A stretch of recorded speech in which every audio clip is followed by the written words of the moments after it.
सर्व पक्षाचे प्रमुख नेते या सभेला उपस्थित आलेले सर्व मान्यवर बंधू भगिनी आणि पत्रकार मित्रांनो, लोकसभेचं मतदान होणार आहे आणि निकाल आपल्या समोर आहे. ज्या पद्धतीनं आपण माननीय अमित भाई यांच्या सभेला उपस्थित आहात,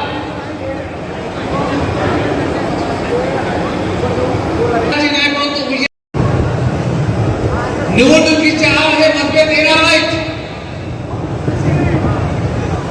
माननीय देवेंद्रजींनी मला फोन केला, माननीय मुख्यमंत्री महोदयांनी फोन केला.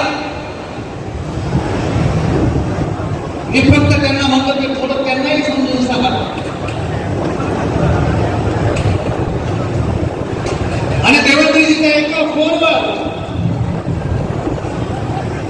आमचं सर्व निश्चितपणे या ठिकाणी भेटलं. काल अशाच प्रकारची एक सभा, फक्त शिवसैनिकांची सभा, एवढी सभा मी जालन्यामध्ये घेतली. आणि मी या सभेच्या माध्यमातून आणि कालच्या सभेच्या माध्यमातून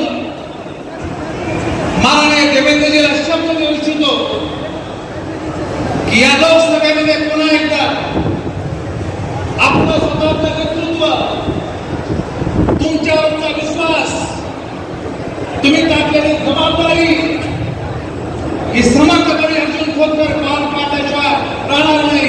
ही निश्चितपणे तुम्हाला निश्चितपणे बचेल. या ठिकाणी ही निवडणूक राष्ट्रपती दानवेची नाही. ही निवडणूक माननीय मोदीजींना पंतप्रधान करण्याची आहे. ही निवडणूक निश्चितपणे देशाचं नेतृत्व ठरवणारी निवडणूक आहे. त्यामुळे आपला मत हे रावसाहेब दानवेंच्या बरोबरच, आपलं मत हे नरेंद्र मोदीला मत या ठिकाणी असणार आहे.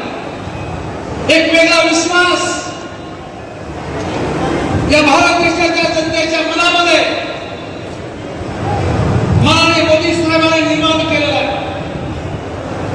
त्यांची हॅट्रिक आता या पंतप्रधान पदाची हॅट्रिक 4 तारखेला या ठिकाणी होणार आहे. त्यामुळे आपण सर्वांनी, मीही कामाला लागलो, आपणही कामाला लागावं आणि रावसाहेब पाटील दानवे यांना प्रचंड मताने या ठिकाणी विजय करावं, एवढं आव्हान तुम्हाला या ठिकाणी करतो आणि थांबतो. जय महाराष्ट्र. तुला फोन पासून